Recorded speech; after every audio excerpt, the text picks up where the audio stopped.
Hi friends, welcome back to Dian's Paradise. Hope you all are doing good. ഇന്ന് ഞാൻ പനീർ വെച്ച് എല്ലാവർക്കും favourite ആയിട്ടുള്ള ഒരു ഡിഷാണ് ബട്ടർ പനീർ മസാല. അതിൻ്റെ റെസിപ്പിയാണ് ഷെയർ ചെയ്യാൻ പോകുന്നത്. അപ്പോൾ അതിലേക്ക് ആവശ്യമുള്ള ഇൻഗ്രീഡിയൻസ് എന്തൊക്കെയാണെന്ന് നോക്കാം. 2 വലിയ സൈസുള്ള സവോള, 5-6 നല്ല പഴുത്ത് ചുവന്നിരിക്കുന്ന തക്കാളി, 2 പച്ചമുളക്, കുറച്ച് മല്ലിയില, 15 അല്ലി വെളുത്തുള്ളിയും ഒരു കഷ്ണം ഇഞ്ചി. ഇവിടെ ഞാൻ 500 ഗ്രാം പനീറാണ് എടുത്തിരിക്കുന്നത്. പിന്നെ 2-3 table spoon butter, 1/4 teaspoon garam masala,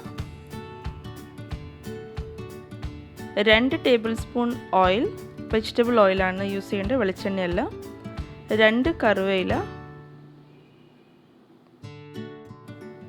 1/2 teaspoon ജീരകം,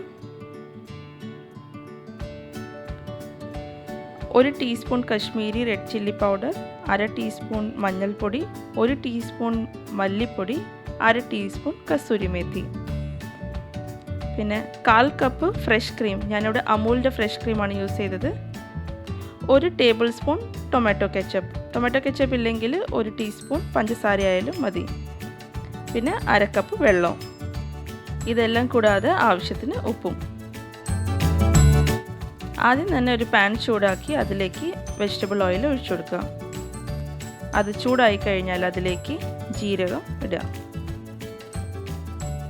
ജീരകം ഏകദേശം ചൂടായതിന് ശേഷം അതിലേക്ക് അരിഞ്ഞു വെച്ചിരിക്കുന്ന വെളുത്തുള്ളിയും ഇഞ്ചിയും ഇട്ടിട്ട് ഒരു 30 സെക്കൻഡോളം വഴറ്റുക. അതിൻ്റെ പച്ചപ്പ് മാറുന്ന വരെ ഒന്ന് വഴറ്റിയെടുത്താൽ മതി.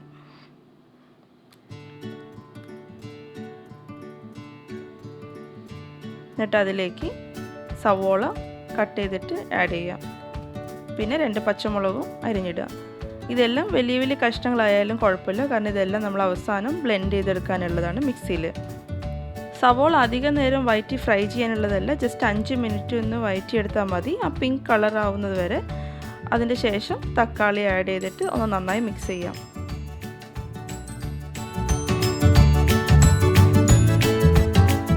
തക്കാളി ഇട്ട് ഒരു 5 മിനിറ്റ് വഴറ്റിയതിൻ്റെ ശേഷം ഇതിലേക്ക് മസാലകളായ മല്ലിപ്പൊടി, മുളക് പൊടി, മഞ്ഞൾപ്പൊടി, കസൂരി മെത്തി ഇതെല്ലാം കൂടി ഇട്ടിട്ട് ഒന്ന് നന്നായി മിക്സ് ചെയ്യാം.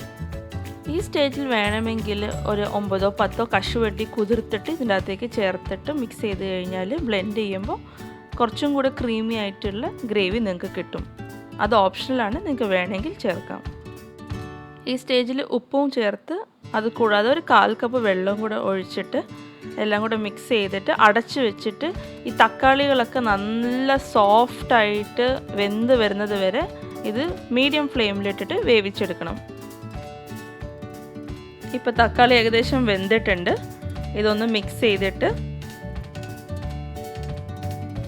റെഡി ആയിരുന്നുണ്ടെങ്കിൽ ഫ്ലെയിം ഓഫ് ചെയ്യാം. ഫ്ലെയിം ഓഫ് ചെയ്തിട്ട് ഇത് തണുക്കാൻ വേണ്ടി വെയിറ്റ് ചെയ്യാം. തണുത്ത് കഴിഞ്ഞിട്ട് ഇതിനെ ഒരു മിക്സിയിലെ ജാറിലേക്ക് ഇട്ടിട്ട് നല്ല ഫൈനായിട്ടുള്ളൊരു പേസ്റ്റിൽ അടിച്ചെടുക്കണം. ഇപ്പോൾ ഇതാ മിക്സ് റെഡിയാണ്. ഇതിനെ വേറൊരു ബൗളിലേക്ക് മാറ്റണം. ഇനി വേറൊരു പാൻ വെച്ച് ചൂടാക്കിയിട്ട് അതിലേക്ക് നേരത്തെ എടുത്തു വെച്ചിരിക്കുന്ന ബട്ടർ അതിട്ടിട്ട് ഒന്ന് മെൽറ്റ് ചെയ്യുക. ബട്ടർ മെൽറ്റ് ചെയ്തതിൻ്റെ ശേഷം അതിലേക്ക് 2 കറിവേപ്പില രണ്ടും കൂടി ഇട്ടിട്ട് ഒരു 30 സെക്കൻഡ് ജസ്റ്റ് ഒന്ന് വഴറ്റിയെടുക്കാം.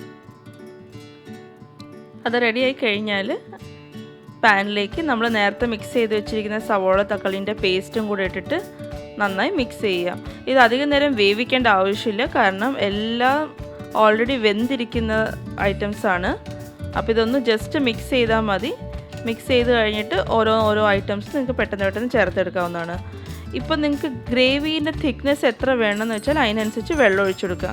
ഞാൻ അധികം തിക്കായിട്ടുള്ള ഗ്രേവിയാണ് പ്രിഫർ ചെയ്യുന്നത്, അതുകൊണ്ട് ഞാൻ 1/4 കപ്പ് വെള്ളം ഇതിലേക്ക് ഒഴിച്ചിട്ടുള്ളൂ. നിങ്ങൾക്ക് ആവശ്യമുണ്ടെങ്കിൽ 1/2 കപ്പ് വരെ ഒഴിച്ചിട്ട് ലൂസായിട്ടുള്ള ഗ്രേവി ആക്കി എടുക്കാം. പക്ഷേ അധികം ലൂസായി കഴിഞ്ഞാലും ഇതിന് ടേസ്റ്റ് പോകും. എന്നിട്ട് ഈ സ്റ്റേജിൽ ടൊമാറ്റോ കെച്ചപ്പും ആഡ് ചെയ്യാം. ടൊമാറ്റോ കെച്ചപ്പ് അവോയ്ഡ് ചെയ്യുന്നവരാണെങ്കിൽ 1 ടീസ്പൂൺ പഞ്ചസാര ഇട്ടാൽ മതി. കാരണം പനീർ ഗ്രേവി എപ്പോഴും ഒരു ചെറിയൊരു മധുരവും ഉണ്ടാവും, പുളിപ്പൊക്കെ ഉണ്ടാകുന്ന ഒരു ഗ്രേവിയാണ്. അതുകൊണ്ടാണ് ഞാൻ ടൊമാറ്റോ കെച്ചപ്പ് ചേർത്തത് ഇതിൻ്റെ അകത്തേക്ക്. എന്നിട്ട് നമ്മുടെ പനീറും കൂടെ ഇടുക. പനീർ ഫ്രൈ ചെയ്ത് ആഡ് ചെയ്യുന്ന ഇഷ്ടമുള്ളവർക്ക് അങ്ങനെയും ചെയ്യാം. ഞാൻ ഇങ്ങനെ തന്നെയാണ് പ്രിഫർ ചെയ്യുന്നത്. കാരണം ഇങ്ങനെ ഇടുമ്പോഴാണ് എനിക്ക് കൂടുതൽ സോഫ്റ്റ് ആയിട്ടുള്ളത് ഒരു പനീർ കിട്ടുന്നതെന്ന് തോന്നിയിട്ടുണ്ട്.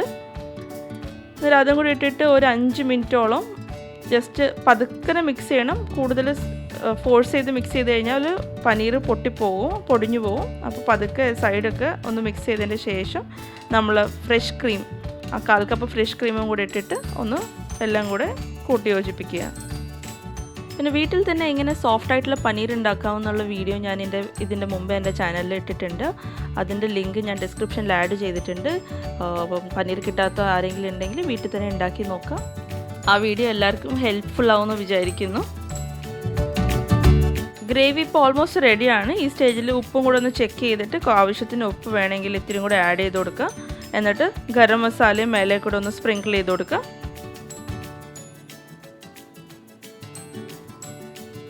പിന്നെ മല്ലിയില അരിഞ്ഞ് വെച്ചത് അതും കൂടി ഇടുക. എന്നിട്ട് ഫൈനലി മേലെ ജസ്റ്റ് ഒരു ടേബിൾ സ്പൂണും കൂടെ ബട്ടറും കൂടെ ഇട്ടിട്ട് ഇത് അടച്ചു വെക്കുക. കാരണം ആ ബട്ടർ ഒന്ന് മേലെ കിടന്ന് ഒന്ന് മെൽറ്റ് ആയി കഴിഞ്ഞാൽ അതിലേക്ക് ഒന്നും കൂടെ ബട്ടറിൻ്റെ ടേസ്റ്റ് ഇറങ്ങും.